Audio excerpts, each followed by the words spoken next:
underlying current, when people write about you, Yeah. is who the is this guy? Yeah. I mean, you get that, right? Of course.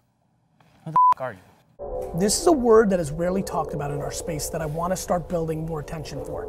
Self-awareness.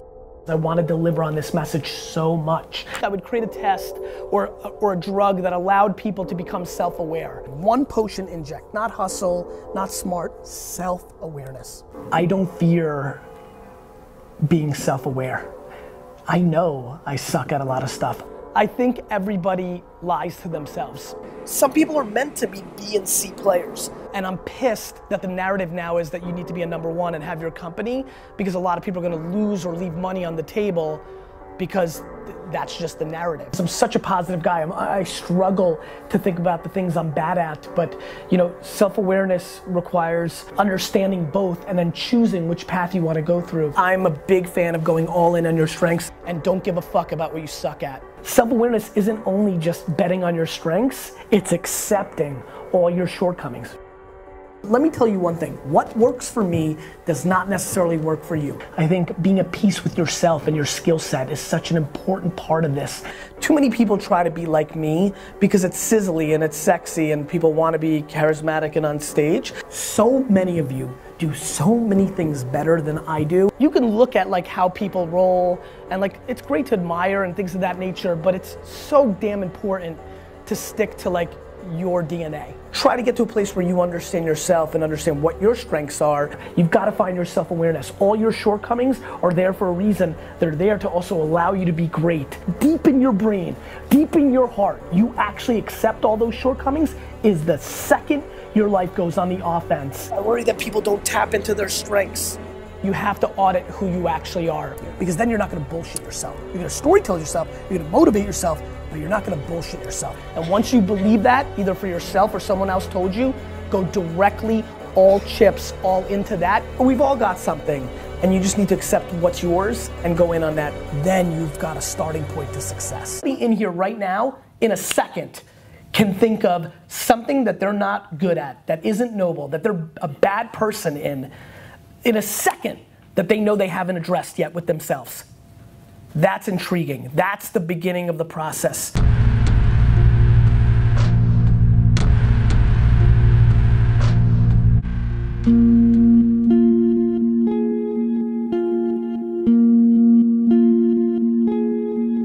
One thing I think I do well is I make everybody feel safe.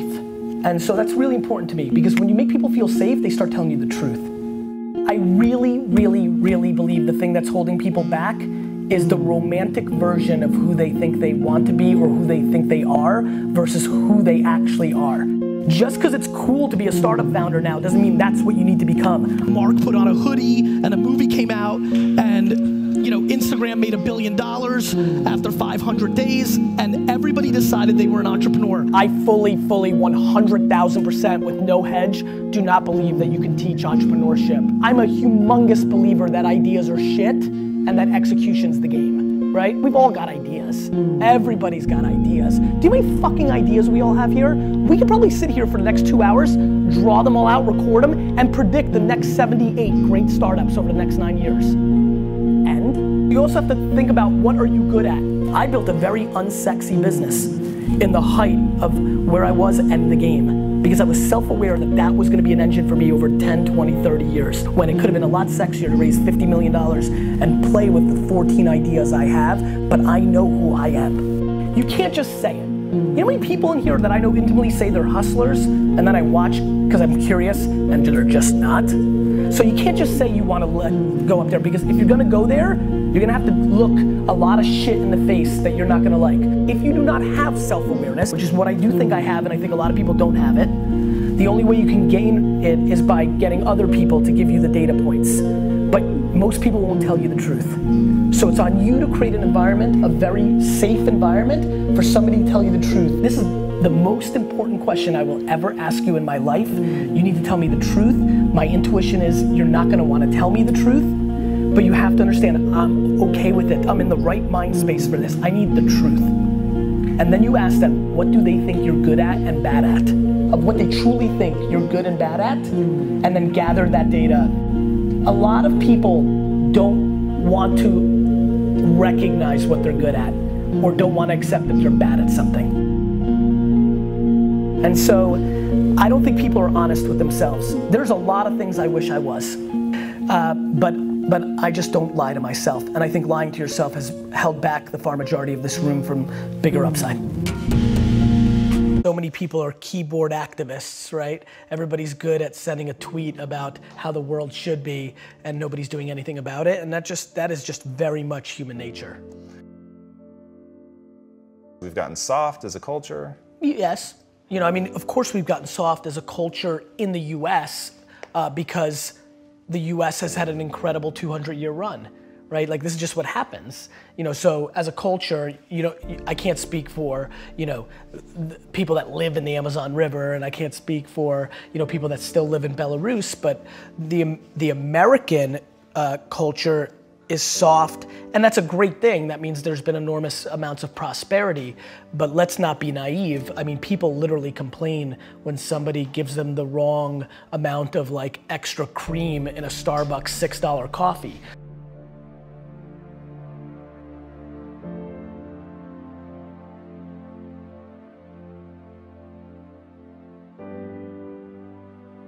My lack of interest in complaining is so high, and when I watch what people complain about, it breaks my heart because they completely lack perspective.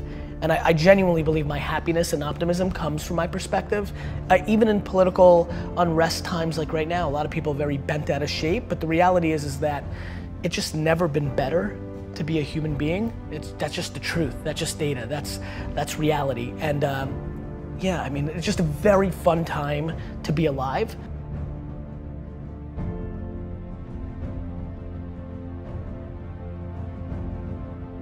And I think the way people look at the world right now, because it's such an incredible time, is actually the quickest tell to who they are. If you think it sucks or it's bad, you have losing pessimistic DNA.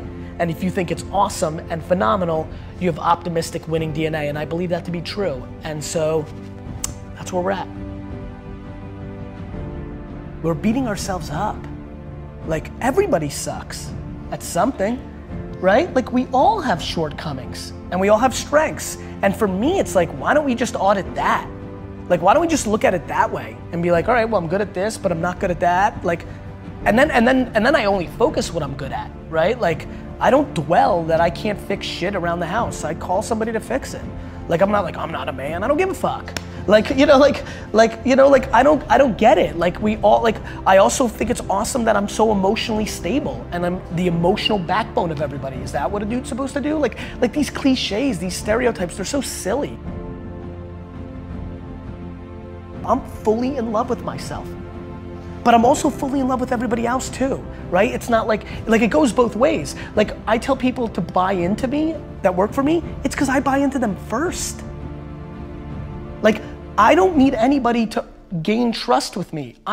It's there. Like I believe that the human race is so grossly underrated. We are good. Of course we have some bad, there's fucking 7 billion of us. But like when you look at our net score, it's bonkers shit.